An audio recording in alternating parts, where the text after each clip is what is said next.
Hey everybody, welcome back. We are coming to you today from Warsaw, Poland. Our kids are on the other side of town in an Airbnb, and we're spending the weekend at a luxury hotel to celebrate Greg's 45th birthday.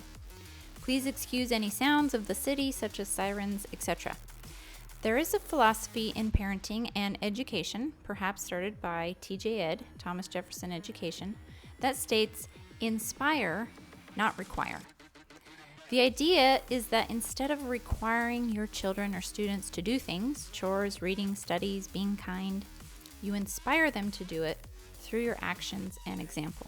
But does that mean that there is never a time to require anything? As one mom put it, while I love the idea of inspiring and think it is the best way in the end, does it mean that there's no room for requirements? Do we not need to set boundaries and expectations? And is that similar to requirements? If not, what do you do in the meantime when you're not so great at inspiring? And if there is a need for both, how do you navigate that field, especially if you're really good at the requiring part? This is what we expound on in this episode. We discuss inspiration as a force in your life and the lives of your children to move you to action.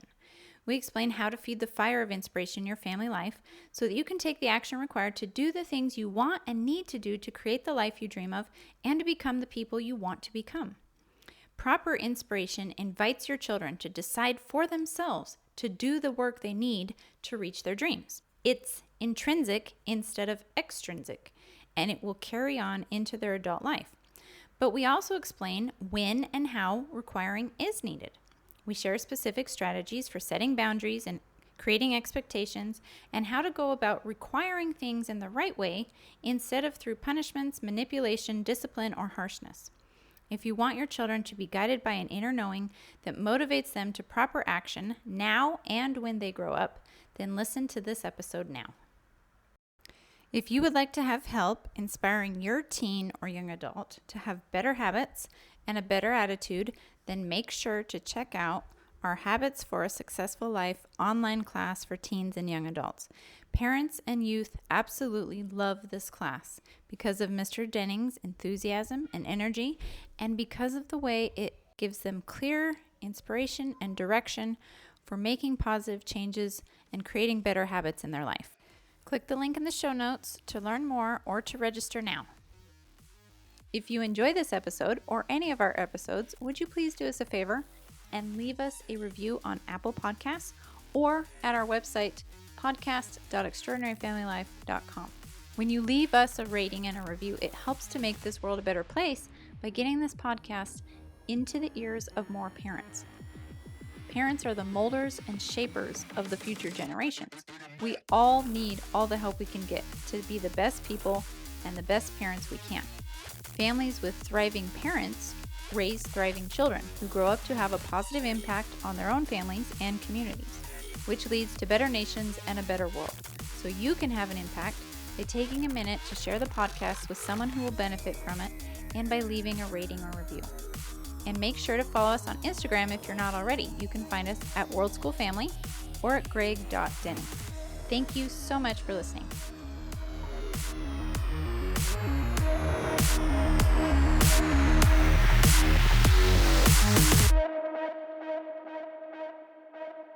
Hey everybody, welcome to the Extraordinary Family Life Podcast.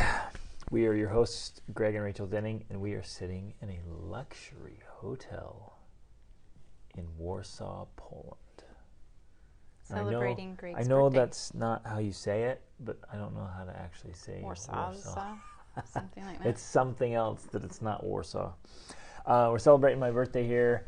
Man, just celebrating life and goodness and marriage and family. And Rachel and I are philosophers. You guys know that already, you know. Like, listen, we at least want to be philosophers. We just pontificate and talk about all these fun things in life and just absolutely loving this adventure with our families. And we just have one family. Yep. Not families. I'm speaking in the future present tense because they're all going to have families and they'll be our families. True. I love this stuff, you guys. So thanks for listening. Thanks for being here. Thanks for caring enough to listen. Thanks for wanting to have an extraordinary family life. We got some awesome questions that we're going to address. Today we'll just hit one that came in. And years ago, there were some experts, leaders in parenting and education that this was years and years and years ago, shared this idea. It was TJED. Yeah, but I Thomas Jefferson don't even know if education. it originally started with them. But the idea is, the statement was inspire, not require. So the questions have come up often over the last couple of decades with that of like, well, how do you actually do that? Like, what does that even mean? Like, you don't require anything. And the question that came in actually had some great insights into that, particularly with you might come up with this in your own family or in co-ops that you belong to or other education groups where they really want to lean into this idea of inspire, not require. And then the question is, of course, while I love the idea of inspiring and think it's the best way in the end, does that mean there's no room for requirements? Do we not need to set boundaries and expectations? And is that similar to requirements for our youth? Fantastic. So, I have a lot to say on this. And I actually get really fired up about it because it's actually an awesome idea. And inspiration, I think, is one of the greatest forces on earth. I really, truly believe that. Like, what force is there that can stop pure inspiration in yourself and in the people around you? It's just, it is powerful. And what do you mean exactly by that? Are you talking about the actual force that moves you to take action? Like the motivational aspect of it? Like so when act on... It's like this fire inside that inspires you to act. Yeah, that drives you to action. And when you feel inside, when an individual feels just filled with inspiration, you're inspired. And some of us are like, oh, I feel so inspired, and then we do nothing. Right, because I think some people would say inspiration is that feeling that makes you desire or want something, but might not drive you to action. For some people, that you're right, there and might so be a difference. I'm glad you brought that up because we need to clearly define that, because I think you're absolutely right. Some will be like, I felt so inspired and then did nothing. Mm-hmm. I mean, that countless. It's like going to examples. The seminar. Yeah, and you're all pumped up. You go meet. In fact, I remember specifically, I was in a meeting with this bodybuilder and fitness expert, and the whole room was just like, yeah, this is amazing. We're all going to get the best health of our lives. And one guy was like, yeah, it was a Friday afternoon. He's like, yeah, by Monday, none of us will actually make any changes or do anything. And it was interesting because we felt inspired. But yeah, what I'm referring to is beyond that. And this is good. It has to be part of the discussion. We're talking, the only way this works is if it's a level of inspiration that drives motivation. And motivational action. Yes, and drives it so much so that like it can't be stopped. It's an unstoppable force. It's that level of inspiration where you know what I'm saying? It's as though you can't quench it, you can't stop it. When somebody, and these are my definitions, right? This is my word. When somebody is truly deeply inspired and they feed it, and maybe we ought to talk about this too, the inspiration seems to be something that can be used up or exhausted. It needs to be, if we view it as a fire, let's do the fire of inspiration, let's go with that metaphor, then it has to be fed. It has it to needs be fuel. constantly and regularly so it fed. needs logs. You got to throw logs on that fire. But if there's a fire burning, it'll get through. It'll get things done. And so when I'm really, really inspired, I take action. I get things done, and I will go through heaven and hell and like push through anything to go after it when I'm truly inspired and the fire of inspiration is burning. Yes, but I think that's a very important point that people often miss, is that it does require regular, consistent fuel. Mm-hmm. Like you could build a huge bonfire and think that that's going to solve the problem, but the bonfire will burn out. Right. The best answer is regular feeding of logs on the fire Yep. to keep it burning I mean, this is kind of a similar example, except they don't really use logs, but we were walking around Warsaw, and they have, like they do in many cities, the tomb of or the memorial to the unknown soldier, and they have guards standing out there, and they have an eternal flame that keeps burning, like it never goes out. It has ongoing fuel for that to happen. Like exactly. In that case, it's like gas, but it's the same idea. Like you have to have constant fuel to keep that fire alive. Well, that's another great example. It's got a fuel line, and if you were to turn off that fuel line, that fire's out. And so when you're talking about inspire, not require your children, it's the same type of thing. And in many ways, that's why it's actually a more difficult, harder path, because inspiring someone to do something constantly is, well, in theory, I don't know about in practice, harder than requiring them to do something all the time. Really, they're both actually work. Right. But the outcome of the inspirational side of it is actually better in the long run, because then Absolutely. It turns into self-motivation. Intrinsic motivation. Where require is always extrinsic. Exactly. And so, again, there's a lot to this, a lot of aspects. And one of them is that inspiration makes it or invites the intrinsic motivation, where someone is inspired by your actions or what's in front of them. They're like, oh, I want that. And so inside, in their heart, their mind, their soul, they're saying, I want that. I want to do what I have to do to get that. That's what you want, instead of, hey, you do this thing because you should do it. Or because something, I'll punish you or whatever. Yeah, I think that's an important difference, because when they're inspired, what you're essentially doing is, we're going to use inspire a lot here, you're inspiring them or encouraging them or inviting them to decide on their own to take the action. Yep. So they are the ones that internally decide, I'm going to act on this thing, and perhaps it's for an external reward or whatever, but over time, that internal decision to take the action turns into the intrinsic motivation to keep taking the action as they mature and develop. And so it's small and subtle, but it makes a big difference. It's external prodding versus internal drive. Or fuel, or firing, or sparking, right? You're throwing logs on the fire. You're fueling it. I just love that idea of like keeping that flame going. So if it's a flame of inspiration, it has to keep going, and they will learn how to self-fuel. The point is, it's the flame is in them. Exactly. You're lighting that flame within them, which then drives them. But if they don't go through that process of having the flame lit at all, because it's constantly like, and we've seen this with kids and teens, they're constantly told what to do all the time, and they never learn how to make their own decisions. Right. Like we've had... and they don't even want to. They don't even have a drive to make their own decisions. I mean, we've met with lots of families and people around the world, and we've seen situations where children have been told so much by their parents what to do, and what to think, and what to believe, and what to listen to, that they don't even know what they like. We'll ask them questions. Hey, what do you like? What movies? What music? What this? And they're like, I don't know.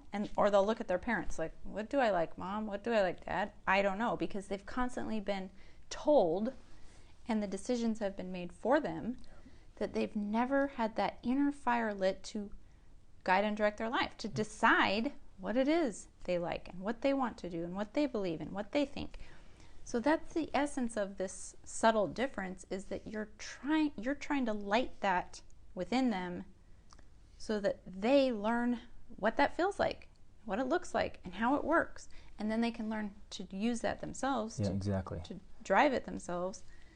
And that makes all the difference. Like, huge, huge difference. So ultimately, the end goal is you're modeling for them and teaching them. So you're offering inspiration, and then they're learning how to self-inspire, how to find inspiration themselves, how to seek out inspiration, how to keep their own fire going, and how to inspire themselves ultimately, and then have enough flame and fire to also inspire others. So it passes on this torch. That requires a ton. and I'll just be, I'm not going to sugarcoat this at all. Like, you have to be seriously inspiring, and you have to do it day in and day out. Whatever, you have to anyways. What are you going to be, lame? What's the alternative? You're going to be lame your whole life? And I'll be, this isn't news to anyone. Look around at teachers and parents who are very uninspiring. They're dull and boring and authoritarian or whatever. Like it's almost like the norm is uninspiring. The norm is requiring. Right. And here's where this is a bit of a problem as well. They will use the idea of inspire, not require, and so they don't require, but they're also not inspiring. And so It's just left with blah.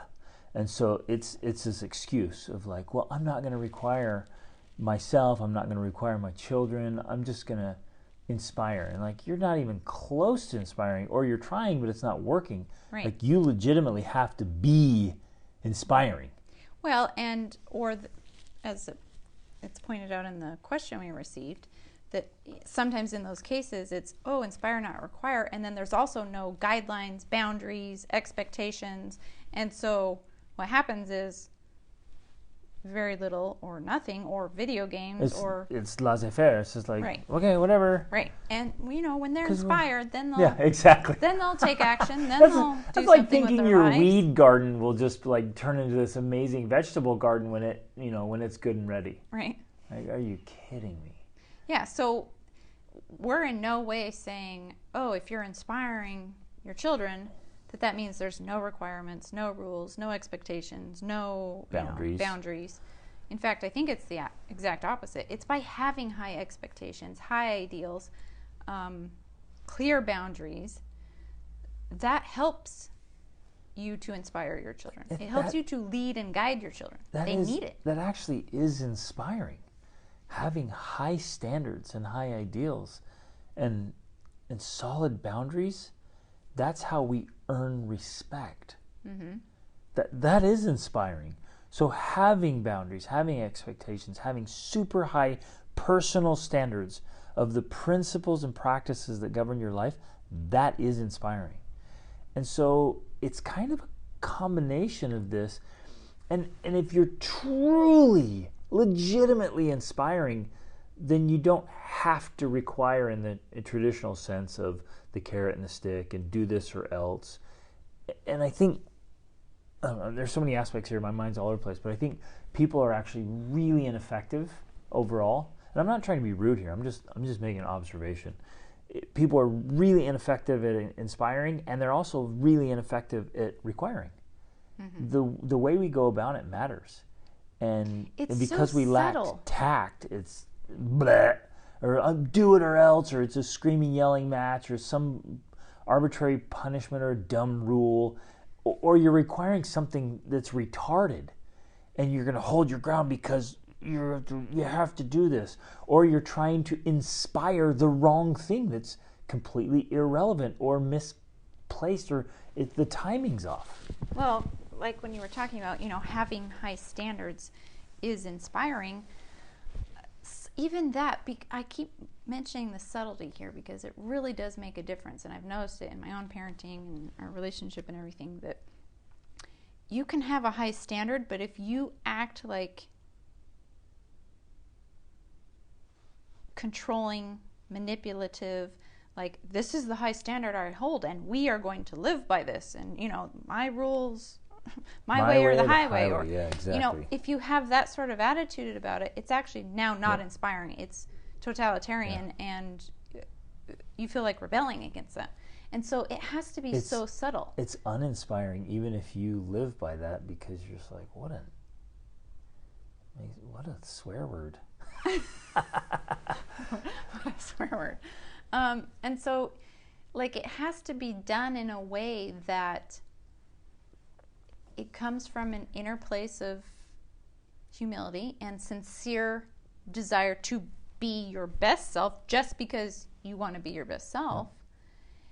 And then when appropriate or relevant, you share with your kids or your spouse. You know what I'm saying? And you don't have to, like, I can't remember who it was. One of the reformers was like, preach at all times, and if necessary, use words. Exactly. Like, you don't have to go around telling people how inspiring you are if you're, because results don't lie. Mm-hmm. So you have to be like getting living results. it. Let me. An easy example is physical fitness, right? Because it's very easy to see, and the results are palpable. So if you're in fantastic shape, you don't have to walk around like, hey man, I worked out, keep working out, so I'm doing. You don't have to talk about it. Like, people can see. It's just like, wow, okay, that person is in great shape. Like just today, you went and got a massage, birthday massage, and you went down there, and there's this Ukrainian guy. I've got this big old robe on, and he's like, oh, wow, you train a lot. And I have my robe on, right? And I'm like, yeah, I do. He's like, oh, that's great. And so I go in and so I take the robe off for the massage, and he's like, wow. He's like, whoa, what sports do you practice? And I was like, well, he's like, I know, it's you do MMA, you're a fighter, I can tell. Right? And you're like, oh, yeah, I am. So what was really funny is I didn't say a word. Even when he asked me, do you work out a lot? What do you do? I didn't answer either questions. He answered. He asked and then answered. I think that's a perfect example. Like, results don't lie. It's obvious to others what you do. Yep. That's inspiration right there. Like, that's the essence of it. You don't have to teach or preach or even say much. He recognized you work out. Yep. That right there is the essence of how inspiration works. When you can feed a fire with that continually, that inspires people to take their own action in their life. Yep. Now, if I'm rocking the dad bod, and I don't know anyone who's ever been inspired by the dad bod, you know, you got the gut and the whatever, you're kind of chubby, extra weight, walking around, you're like, hey, and I'm like, you guys should work out, go outside, get go some play, exercise, kids. Get some exercise, and that's required, like, not inspire. Like, look who's talking. Well, yeah, but I'm older and I'm busy and I work a lot, and we have all these excuses, all these pathetic stories, but at the end of the day, that's lame. And it's very uninspiring. Right, and while this example is directly related to physical fitness, it's the same principle for anything that you want your children to do. Yep. If that's the approach we take of telling them what they should be doing, that's essentially requiring.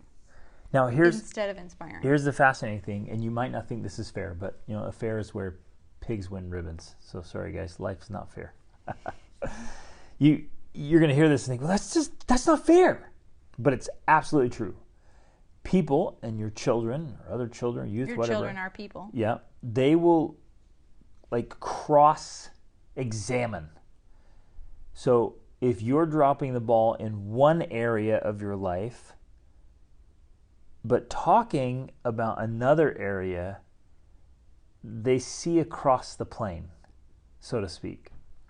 So, and they'll use that. They'll be like, yeah, you might be talking to them about reading or whatever, but they know that you are totally dropping the ball with relationships or controlling your emotions or your finances or your addictions or how you waste time, like whatever.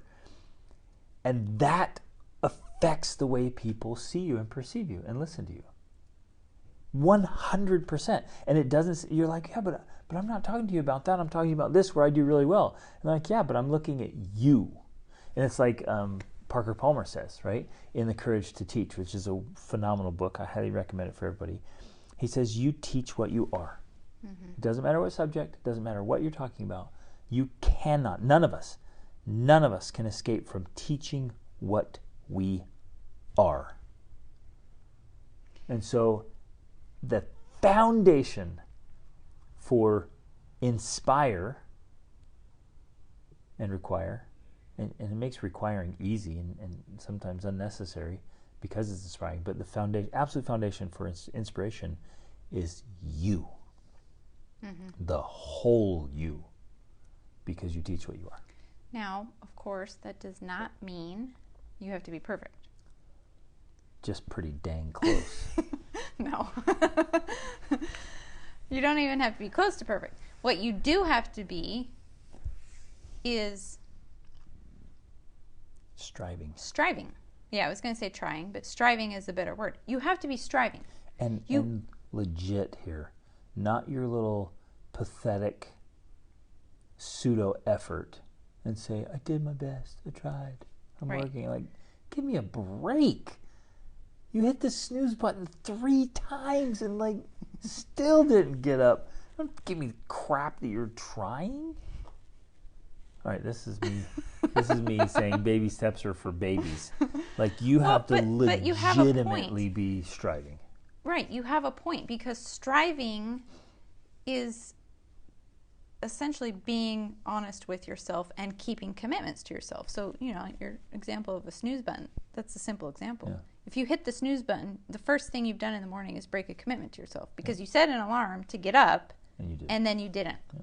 So it's those small, subtle things that are making the difference on whether or not you're actually inspiring or you have to require. Another simple one that's gigantic in its consequences is what you're alluding to, is just doing what you say you'll do. Yeah. If you, and your kids will pick up on it, other people will pick up on it, if you are regularly saying things and not following through, if you do not do what you say, that undoes influence and inspiration. And it doesn't matter if it was about a different thing or whatever else. Mm-hmm. Like if you say you're going to do something and you don't do it, boom, you lose the inspiration card. Yeah. Right, and you lose influence. So ultimately, in inspiration, if you're genuinely inspiring, and it's not as hard as you might think, and you can start at any moment and follow through. It does take time to build up that capital. The reserve. I like that, the capital, right? But that doesn't mean it can't start now. Right. And you can just do it every day. And so, I don't know, part of the question was, well, can we require while we're not inspiring? And my immediate thought was, well, yeah, but why aren't you inspiring? Like, what's missing? And we could walk through every aspect of your life and be like, well, I haven't mastered my emotions yet. Okay, start today. Today, done. And I want to help people understand this because, again, it's not about being perfect. It's not like you never get upset again. But part of this whole process is your own humility, your own vulnerability, your willingness to say, hey, guys, I said I was going to manage my emotions. I lost it. I was wrong. I am sorry. Like, I'm starting again. I'm going to keep trying and keep doing this until I get it. And yes, you're right. But I'm going to keep emphasizing the hard side of this is if you're tossing your basket emotionally 2 or 3 times a day and you make a commitment to stop, then maybe once a week while you're getting better, and then once a month, and then once a year, and get a hold of your crap. And you go, well, I can't, it's hard, it's this. And I guarantee if you were annoyed by your kids or frustrated or whatever, and I was standing there giving you the stink eye of like, don't you dare, you'd keep it together. I know you would. That's one of the things that I really love about Tony Robbins' approaches to things, because he's talked about how he's helped people like this in situations, whether they want to quit smoking or they want to control their emotions or whatever. Like, I remember he talked about he's just willing to go he is willing to do whatever. And I'm like, yes, that's it, because it proves a point. I remember him talking about a woman who wanted to come in to talk to him about something, and they get in there and she sits down and she starts crying. He says, stop it, we didn't start. You stop that crying right, and just and so like screaming, and he's huge. He's just this huge man yelling at her. She immediately stops crying, like gathers herself together. Oh, okay, I'm sorry.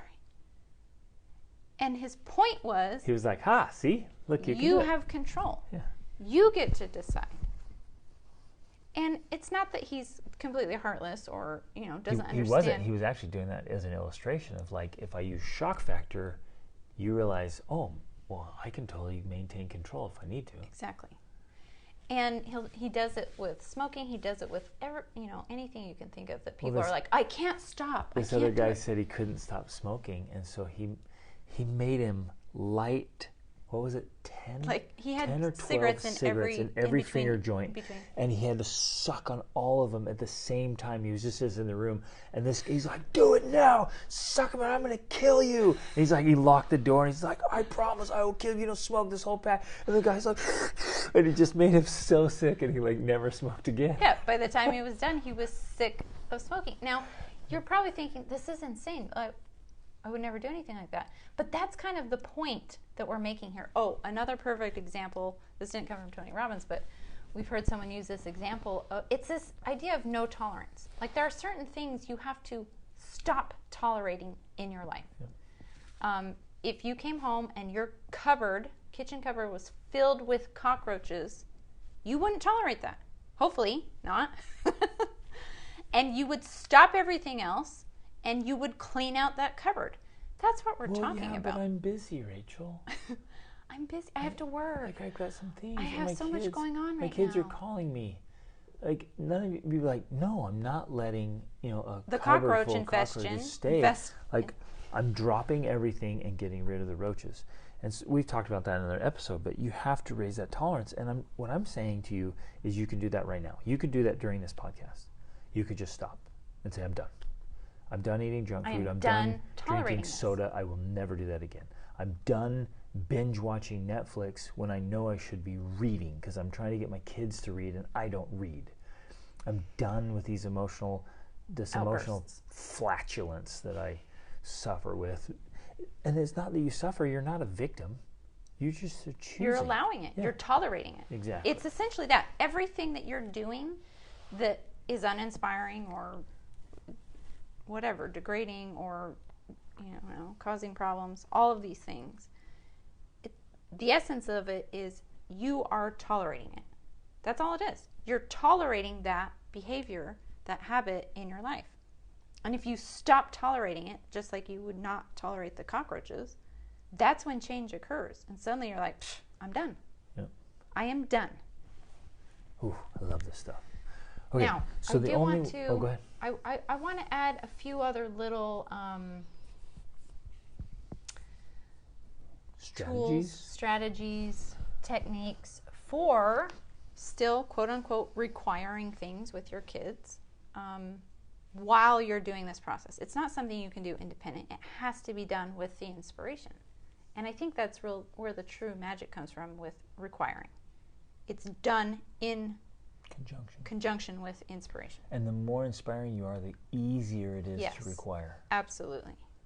Because at that point, it's just a simple ask, or even better than that, like the highest level is you don't have to ask. They just do it because they see you doing it. The next level is maybe a suggestion, an invitation, and they just are all over it.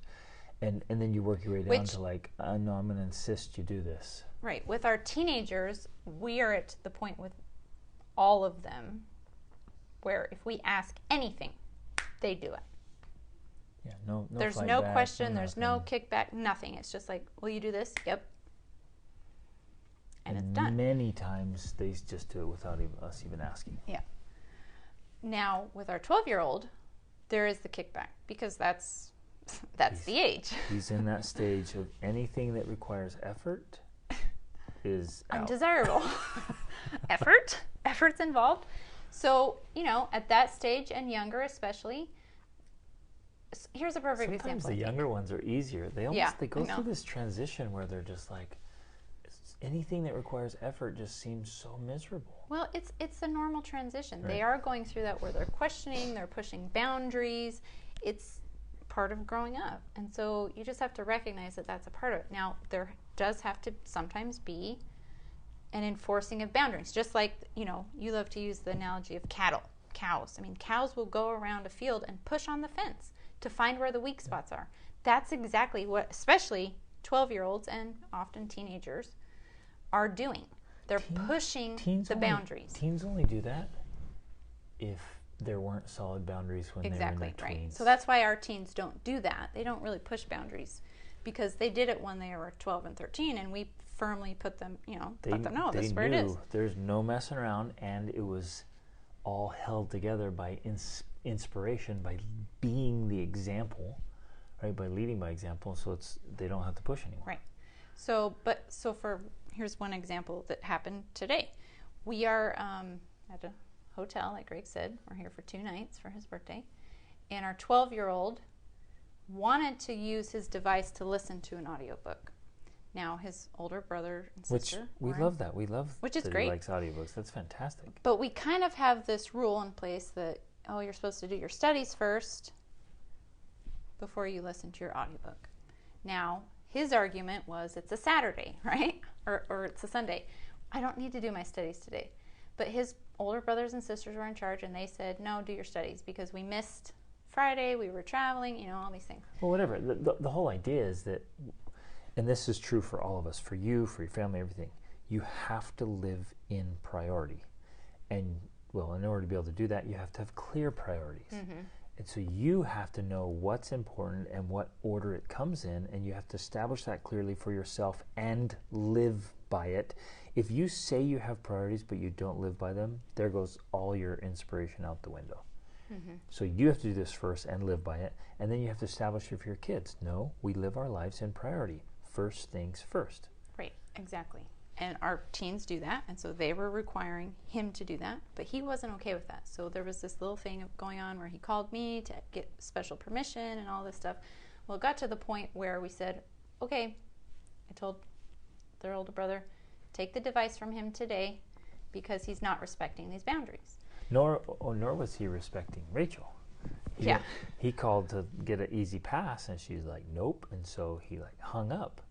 And so, of course, I called back and said, that's unacceptable. Right. You can't treat other people like that. So, again, we're holding the boundary. Now, neither of us yelled. Neither of us got angry. Neither of us insulted him.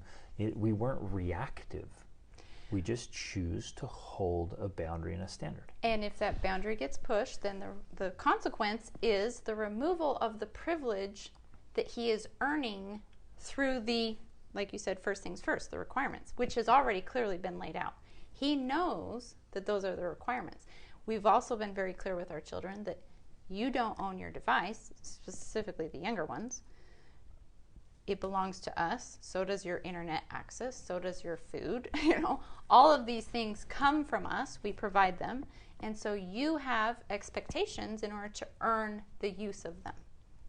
If you don't earn the use of them, you lose access to those privileges. That's a clear thing that we repeat again and again and again as often as necessary so they understand what the expectations are, their requirements, and the boundaries. I think that's an important note there, that we repeat it again and again and again. We've talked to so many parents who are like, well, I told my kids, so they know. And I'm like, okay. They don't know. Well, they don't know. And you're like, no, the expectations are clear in my family. I'm like, well, let me go talk to him real quick. I'm like, hey, what are the expectations? Like, I don't know. Sometimes she gets crazy about this. And then another day my dad's yelling at me for that. I'm like, I don't even know what happened. And that, it's not clear. Yeah. And so when we say, again, everything we're talking about today, in fact, every podcast episode, when we say it has to be clear, it has to be clear. It has to be laid out and repeated so many times that, man, they could wake up and say it in their sleep. You have to know, they have to know where you guys all stand. And it has to be done in an inspiring way. Right. If you set it up like a dictatorship or it's arbitrary, they'll despise you and resent you even if they do it. And if you do it manipulatively. If it's like, you know what, fine, you hung up on me. I'm taking away your device, You don't love me. It's none of that. It's simply, okay, you know what? This is the requirement. We've said it 3 times. We're taking the device for today. Now, the other thing I had my kids do, because again, we're in a hotel and they're in an Airbnb on the other side of the city.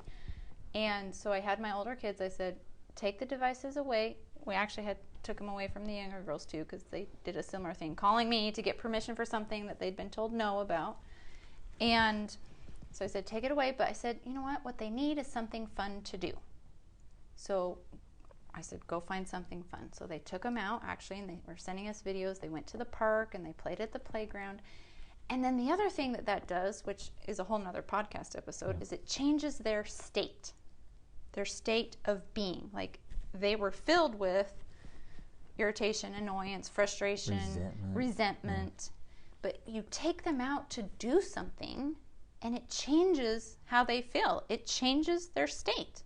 So now they feel happy. They feel, more peaceful. They feel they just feel better. Which I would argue is the natural, desirable state of human beings. Absolutely. We want to be in a good place. Right. We get off of that when we don't sleep well, we don't eat well, we don't go outside, we're not doing interesting things, we don't have good challenges. I mean, the list goes on.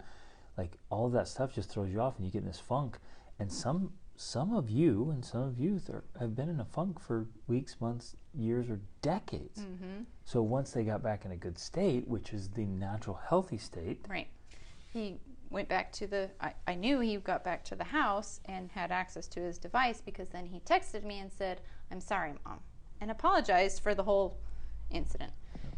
So it's I'm using it as an example of how this process works. Yes, you still have requirements, you still have expectations, you still have rules, but within the framework of inspiring, you allow, they're going to push the boundaries, but when they do, you just have it's clear, and you lay it out, and you say, this is how it works, these are the privileges I'm providing, which is another thing that people are often missing. Like, there's no clear understanding of, I provide privileges and you have to earn those privileges, because it's not a human right to have a device to use or to have access to the internet, or fill in the blank. Like, but there's a lot of people who think that. Right, and that's part of the problem of why parents aren't able to inspire their children, because why should they?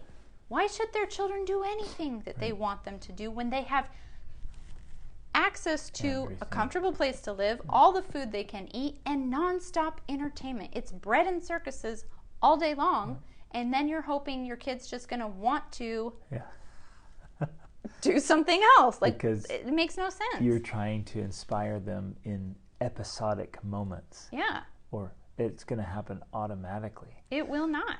I guess that's the other part of this formula. It will only work if it's realistic, if it's set up like real life.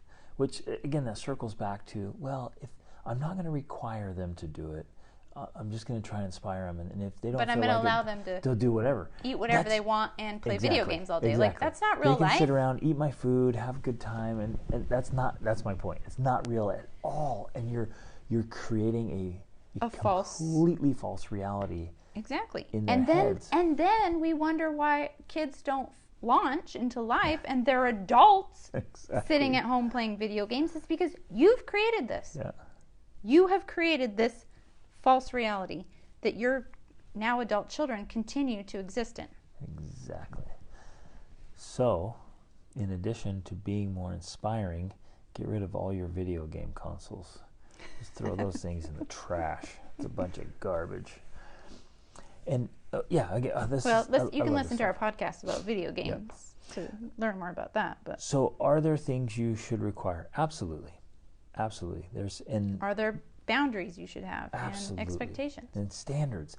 And I'm not talking about standards like your company has standards or your church has standards. I'm talking about your own personal and family standards, like your legacy, like how you as a family and as an individual try to do things with class and dignity and integrity and excellence. And you have to live by that and set that standard through example and teach it in ways like, well, no, this is just how we do things. Like, you don't have to fight with your kids about it. Like, I hold really high standards for myself, and I live by them. And then I invite the people around me to follow those standards, and I inspire them to follow, and then some of them I I hold firmly, like, no, this is how we do it. I don't have to fight with the kids. It's like, no, this is how we do it. So our kids, like all of them, even the little ones, you guys have heard us talk about the DDHT, Dennings do hard things. Like, they do hard stuff. They push their limits. They grind. And never have I had to, like, get in a fight with them about doing hard things. I've never had to hold it over their head or be manipulative about it. So you guys know we do hard things. And then I set the example. They've seen me do it their entire lives. Mm-hmm. Just in the last few weeks, we've been out traveling, and some things I'm doing next week. I mean, and I don't have to tell them, hey guys, I'm doing hard things. Did you see how I did some hard things? They notice, and they take inventory.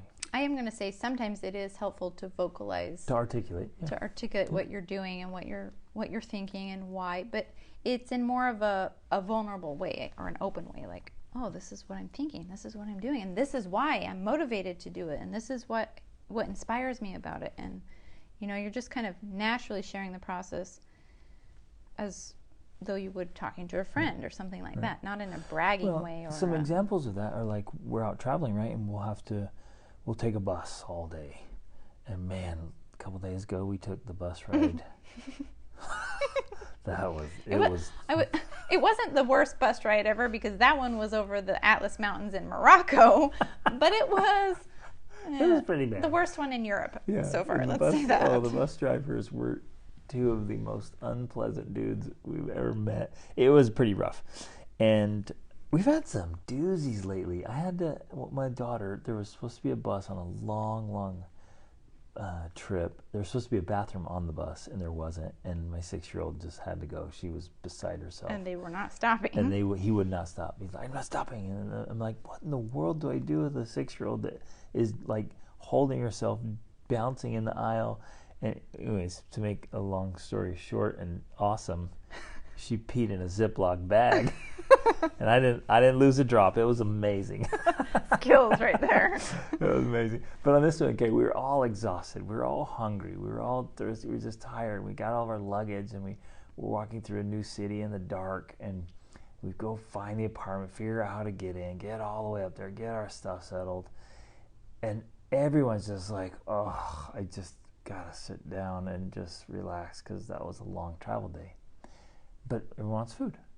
And so I grab my shoes, grab my stuff, and go out the door and go find some food.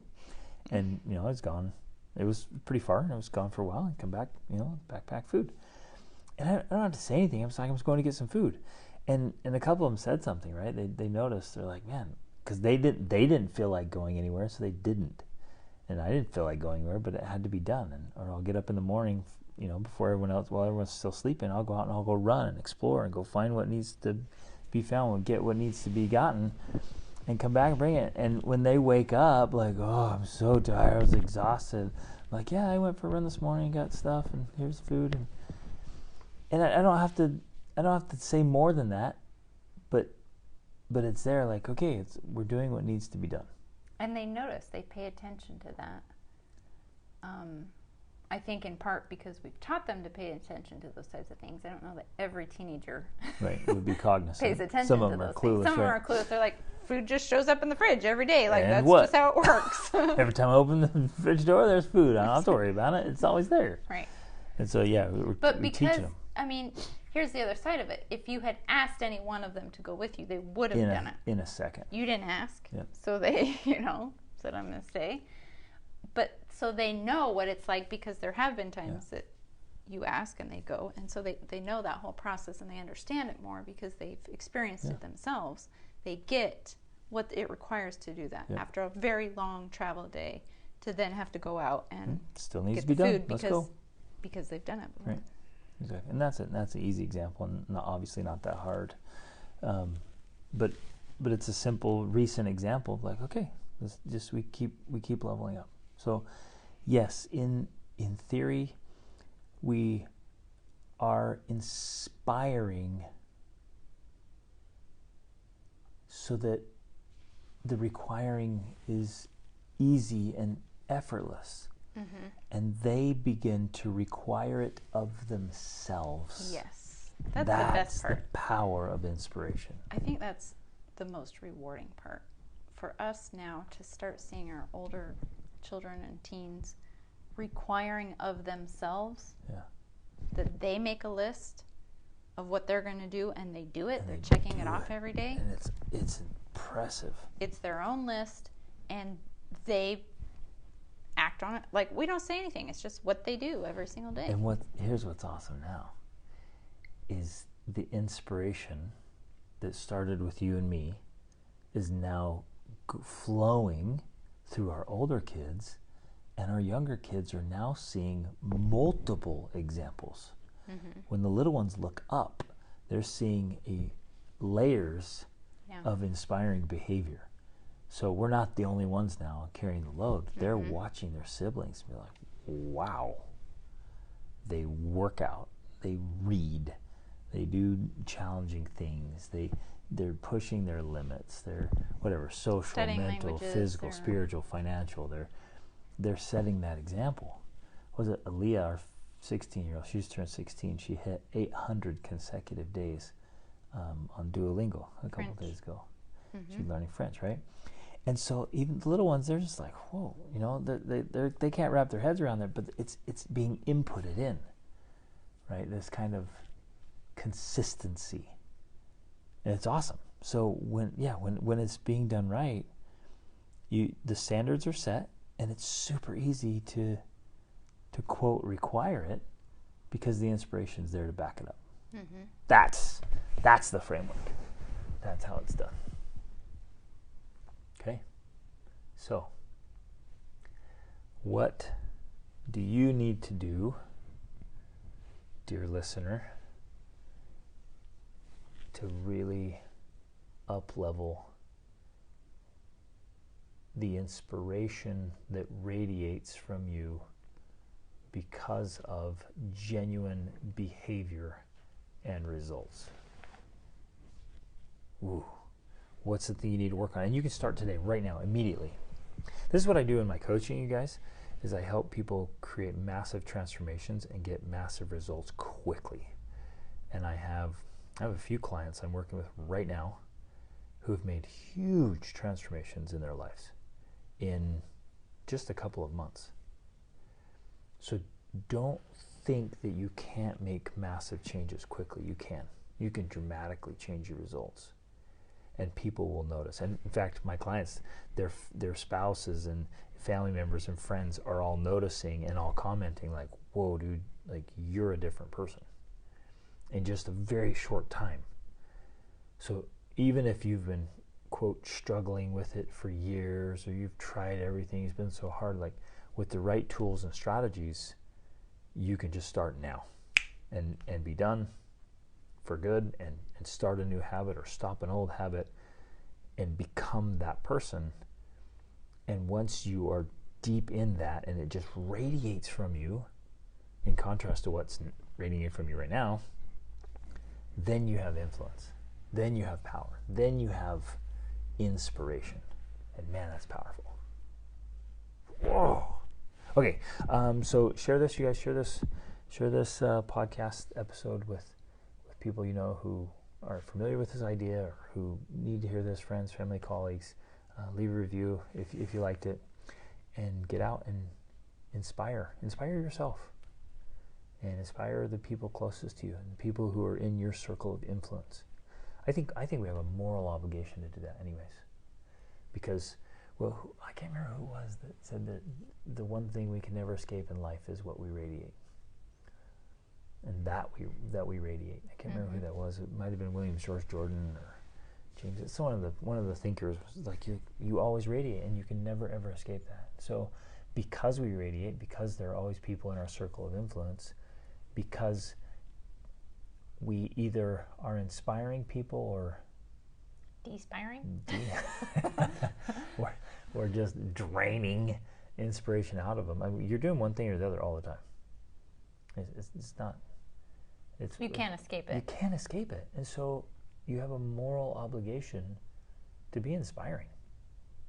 It's not that hard. Set some standards and live by them. Really, that's like pretty set some much goals and achieve them. Yeah. Say what you're going to do. Be careful about that, and then do it. It's not that hard. So do that. You bring up a good point there, because that's actually one thing that I've always been so careful about, is not saying something unless I'm sure I'm going to do it. Yeah. And that includes with my kids, my younger kids. Like, I never say, oh yeah, I'll take you to the park, or I'll do this, or I'll do that. I don't say that to them. And I think that fits into this whole thing here of never saying something unless I am going to do it. I think that's worth emphasizing right there, because in a regular, let's just take a regular family, how many times over a child's life, their childhood, as a parent said something to them like that, like, yeah, can you take me? Yeah, I'll take you to the park, and then doesn't do it. Mm-hmm. And it stacks and stacks and stacks and stacks and stacks. I mean, it easily gets into the thousands of times you've said something and not followed through. Right. And whether it's conscious or probably mostly subconscious, it's just learning, like, I can't trust you. I can't listen to you. And so here you are now trying to give me this inspiring speech to get me to do something, but subconsciously I don't know, there's this warning in my brain going off, like, you can't believe what this person's saying. Exactly. And that's gigantic. It's not something that the child can articulate in any way, but it is definitely there. So even if you are giving a very inspiring speech, their subconscious survival brain's like, hey, they've said things before, so just be careful. Right. And I know you do this too, and so we have this family culture of not saying things that we're gonna not do, and it doesn't mean it still doesn't happen occasionally, because we will say, oh yeah, we are going to do this, and we have full intention of doing it, but then something changes and you literally can't do it. And that's in those really situations, rare. It's rare, but in those situations, then we actually walk through with our child. Okay, let's explain. This is why I can't do it, or this is why it happened, and it changed. And so they learn to trust the whole process, because they know even if it doesn't go right or doesn't happen, there's going to be a good they reason. Understand, the why. They understand why. There's true understanding there. Where I think too often kids don't have that. Yep. They just feel lost in this world of I can't control and betrayal. And betrayal. And mistrust. And there's been multiple times, that's what I want to share about this, multiple times, the little ones, I've told them I would wrestle with them, or I would jump on the trampoline with them, or I would do something. And then I got busy, got going, I was tired, exhausted, came home, and they'll say, even like at bedtime, but Daddy, you said you would wrestle with us. Mm-hmm. You said you'd jump on the trampoline with us. Mm-hmm. And when they do that, I'm like, you're right, I did, let's go. And there were times, like, we were getting ready for bed, I'm like, okay, out to the trampoline, let's go. You're right, I did say that. Yep. Or you said you'd wrestle, and I'm like, you'll have to hold my eyelids open while we wrestle, because I am exhausted. But you're right, I did say that, let's wrestle. Yeah.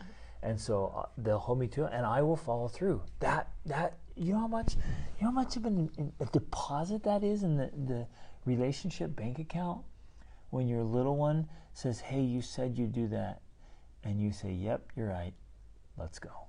Mm-hmm. When you're exhausted, when you could come up with all kinds of excuses, you just say, yeah, you're right, let's do it. Mm-hmm. Then they're like, hey, and this isn't conscious, it's subconscious. Oh, I can trust you. When you say something, I can trust you. And talking about stacking, I mean, that stacks over time. So by the time they're teenagers, which are teenagers now, I mean, our teenagers have complete trust in us. Yeah. So much so that this is where it plays out. Our 20-year-old daughter has literally told us that if you don't approve of the person I want to marry, I'm not marrying them. Yeah. That's how much I trust you. That's huge. Yeah. And that plays out in so many aspects. Right? When we ask the kids to say something, or we share a thought or an idea, or give a warning or an invitation, or they ask for our advice. Listen. Yeah. They come to us asking for advice because they trust the advice that we're going to give them. They know that we have their best interests at heart, and that we are going to give them the best advice we can, based off of our experience and all of that. Like, they believe in that. Which is, it's so rare and beautiful. How many teens, in a very healthy, autonomous way, genuinely seek out advice and counsel from their parents and listen? I've been working with teens for 25 years. That is rare and beautiful and awesome, but it works. That's what we're saying here. It works. So the inspiration works, and the responsibility is yours. The ownership is yours. Own this. Own every last bit of it. That it is your responsibility to be inspiring to the people around you, and you can totally do it. You got it. And that's why we do what we do. That's why I have the Be the Man Masterclass in Tribe. That's why we have the Extraordinary Family Life Formula. That's why we have the education coaching.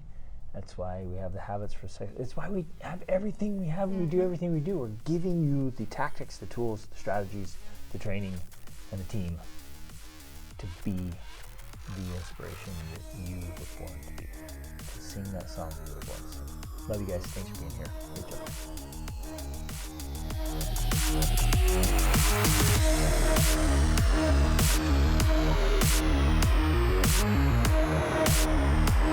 job.